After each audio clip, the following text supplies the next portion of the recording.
Hey, this is DrBerry. Let's talk for a few minutes about the very popular topic of discussion whether red meat causes cancer or not. Not only is this a very popular subject recently, but it's also very important. We need to know the answer to this, and we currently don't know this answer definitively. But I'm going to go through the research that you may have heard about, and I'm also going to tell you some research that you may not have heard about and help you make up your mind and rest easier with the decision that perhaps you've already made. So let's talk about red meat and does it cause cancer? Because if you listen to the World Health Organization, you think it does. Does processed meat cause cancer? If you listen to the World Health Organization, you think it does. Now, if you know someone who's currently afraid to eat red meat or processed meat because of news articles parroting what the World Health Organization and their sub organizations have said, please share this with them. Share this on your Facebook page. Share this with people who are currently afraid to eat healthy red meat and healthy processed meats. Now, let's talk about this. The World Health Organization has an arm called the International Association for the Research on Cancer, the I.A.R.C or I.A.R.C. And they've put out numerous publications saying that fresh meat is a probable cause of cancer and that processed meat is a convincing cause of cancer. Now, when a huge organization like the World Health Organization says something like this, the average person, you and I, think, well, gosh, why would they lie? They have no reason to lie. I mean, it must be true. Red meat, fresh red meat, and processed red meat must be bad for us. So let's go into this in a little more detail and talk about this. The World Health Organization say that they based their conclusion on over 800 different studies, but thus far they've only published a handful of these studies. They've only made us aware of a handful. We're still waiting for the other 800, and I suspect we'll be waiting quite a while for those other 800 studies because I don't think they exist. And if they do exist, I don't think they show what the World Health Organization and I.A.R.C. Purports that they show. So let's talk about on the very few studies that they did publish this opinion, and that's what it is a learned opinion, an official opinion. So they said that fresh meat is a probable cause of cancer, and it increases the risk of cancer by 17%. And it had a confidence interval of 1.05 and a relative risk of 1.1. And I know you've probably never heard of those kinds of numbers before, and I'm going to explain those to you, and we're going to go into more detail about why these numbers really point out the silliness of what the World Health Organization has said. Now, when it comes to processed meat, they say it is a convincing cause of cancer, that it increases your rate of cancer by 18%, your risk of cancer, and that it has a confidence interval of 1.2 and a relative risk of 1.1. So that's what they say, and based on those numbers, that's why they say that you should avoid red meat, whether fresh or processed, because it is a cancer risk. And they even go so far as to put processed meat in the same category with cigarette smoking. And I'm going to tell you why in a minute. That's ludicrous, and you should be offended by what the World Health Organization has told you, and I'm going to explain why. So these studies that they cite are epidemiological studies. They are self-reporting studies. They are observational studies. These are the weakest kinds of studies at all. You can never, ever prove causation from an epidemiological study. You can say, well, this looks highly correlated. This looks like it causes that, but you can never prove that beyond doubt with this kind of study, with an observational study. And the self-reporting studies, basically, they give people a multi-page survey, and they'll ask questions like, how many peaches have you eaten in the last month? How many ounces of red meat have you eaten in the last 3 months? And so anytime you have people self-reporting, they're going to shape their answers based on what they think they should be saying. That's a known thing in epidemiology. It's in the epidemiology and the statistics textbooks. Everyone knows that if they know anything about statistics and epidemiology.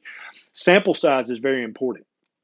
If you have 25,000 people and then you only sample 5 of those people, that very small sample size, that doesn't really tell you anything about the large group of people, right?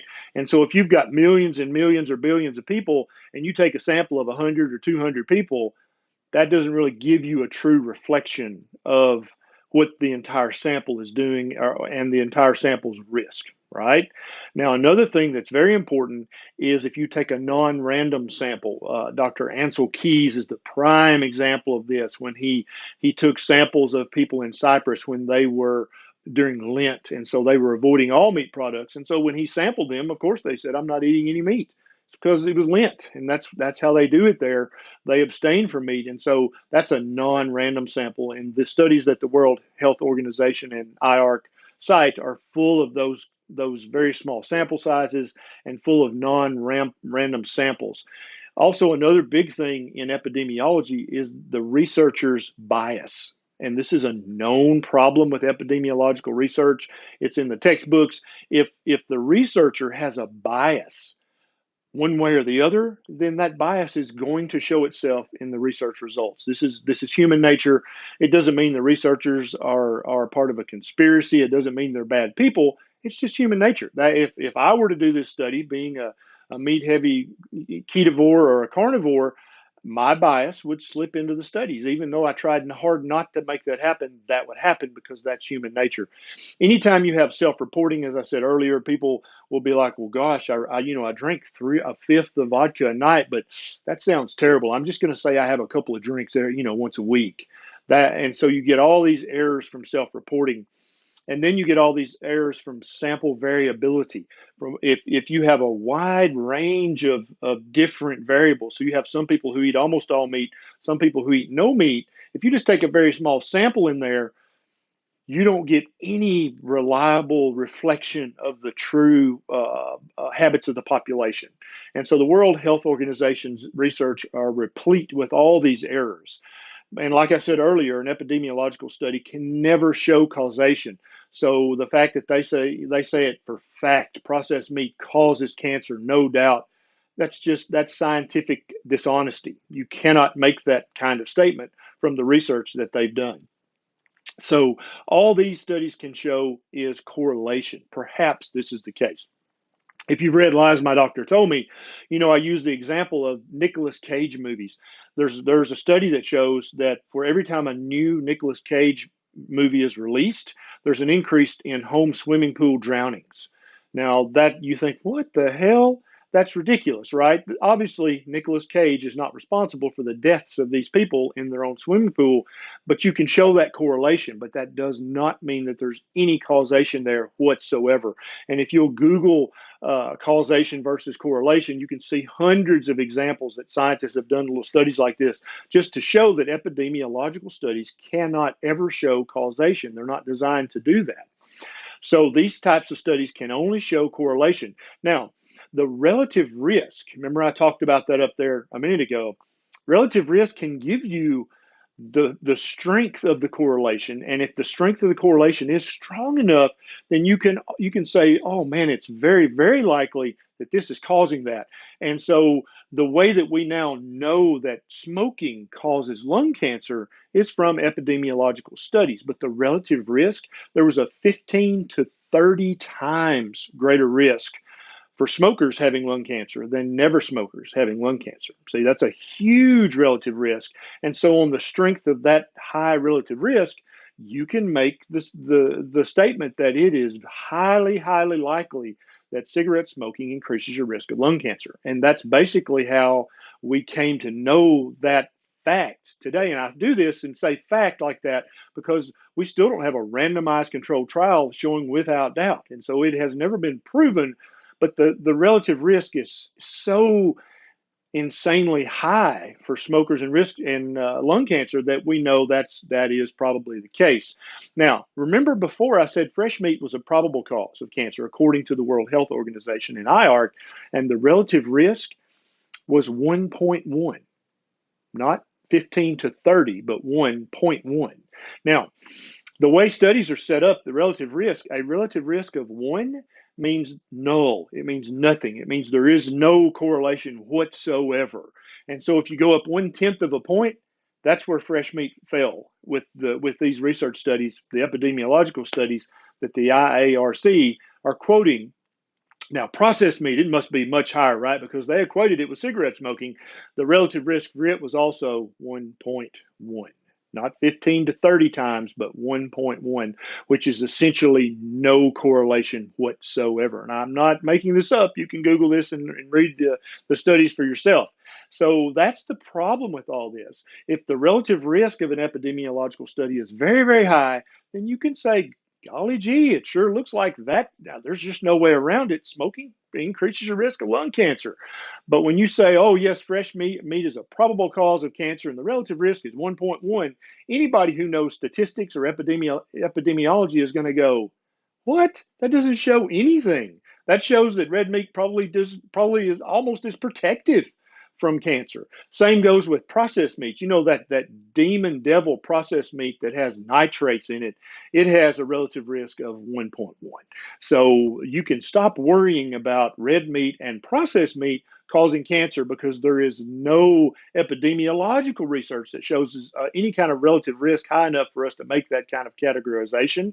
And now I just wish that we had some real studies, some controlled trials of red meat. Well, guess what? We do. They just never talk about them. There are actually two very large studies that I'm going to tell you about. One is the polyp prevention trial. It is a very large trial and went on for a very long time. And you guys may have heard me say before that a meaningful medical study has a lot of participants and goes on for a long time. That gives it the power to say, gosh, here's the correlation. And it's much more reliable than if you do a sample of 5 or 10 or 20 people, like some of the World Health Organization studies did. So the polyp prevention trial was looking specifically for things that increase the risk of colon cancer. They studied 2,000 people, both men and women, for 4 years, right? And then they also had an 8-year follow-up. What did the polyp prevention trial find? And they looked specifically at red meat. They said, gosh, you know what? People who ate more red meat had a decreased cancer occurrence. And if that person had had cancer before, they had a decreased reoccurrence rate than the people who ate less meat. True story. And I'll put a link to that study down below so that you can peruse that at your leisure and see that I'm not making this up. The second trial was even larger. It was called the Women's Health Initiative. And this study studied 49,000 women, right? And they studied them for 8 years. And a very large arm of this study had a group of women who had a very large red meat intake. And so certainly a study this large, if there's any relationship between eating red meat and increased cancer, it should have shown it, right? Well, the Women's Health Initiative showed that red meat intake decreased overall cancer rate by 20%. Yeah. And back in the polyp prevention trial, the relative risk of eating red meat as regards to cancer of all types, and mainly colon cancer, the relative risk was 1, which remember I said that's null. That means there's no association whatsoever. And so in these two very large, very well done studies, the relative risk is 1, and actually eating red meat decreases your risk of cancer. Now, with all that being said, we need randomized controlled trials, but they're very hard to do. They're very expensive. But what I'm saying is, in a nutshell, the studies that I.A.R.C and the World Health Organization are quoting as fact are bullshit. They are epidemiological, observational, self-reporting studies. All of the researchers had bias. All of the researchers took very small sample sizes. They took non-representative samples, and so you basically can't prove or disprove anything from the World Health Organization studies. I'm still eagerly awaiting the other 800 studies they promised, but I predict we'll never see those other 800 studies because they also either are non-existent or they suck just like these do. Now, if you enjoyed this video, please consider clicking the subscribe button. And then there's a little bell right beside the subscribe button. It looks like a bell. If you click that, then every time I post a new video, you'll get a notification. So every time I get a bright idea, you'll be one of the very first to know. If you'd like to help me make more videos like this, you can click on the Patreon link down below. It's a quick sign up, and you can throw a buck or two my way to help me make more videos just like this one to help people understand which foods are actually good and which foods are actually just okay. This is Dr. Berry. I'll see you next time.